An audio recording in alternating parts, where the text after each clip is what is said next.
Hoy, di pa natutuyo ang tinta sa kanyang dokumentong pinirmahan tungkol sa batas natin. Aba ay nag-aapoy. Nag-aapoy naman sa galit ang China. The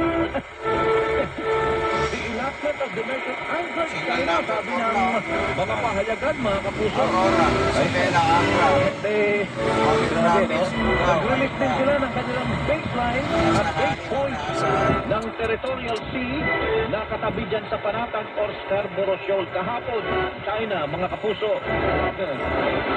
Pakinggan natin. Ito, Melo del Prado sa Super Radio DZBB. Kasi yung IMO, pag na-process nila yun, pero sila sabi ng state consultation, pag nag-agree sila, basta sila mga condition ipapublish nila yun, sila yung magpapublish.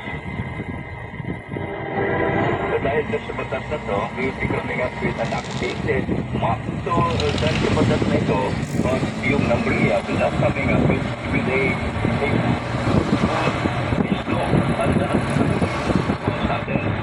ito yung pakaragatan natin? Ito lang magiging basis ng NAMRIA. Super Radio, Melo del Prado sa Super Radio DZBB. Pinipon din natin Secretary Alexander Lopez, Spokesman National Maritime Council. Matasagad ng mga kabihan natin.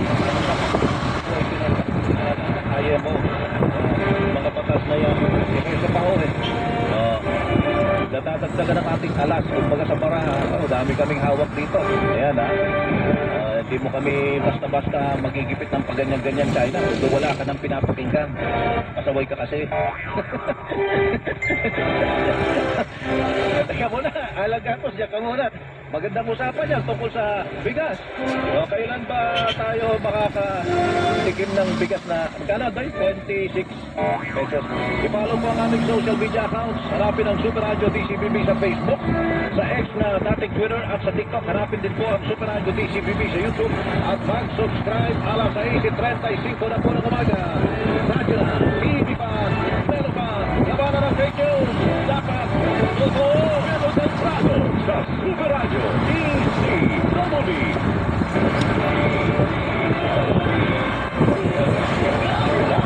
Blessed day everyone. Ako po si Venus Rock.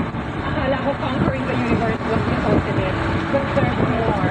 Dahil tinawag po ako ng Panginoon for a major purpose. Help communities and to bring others closer to Him.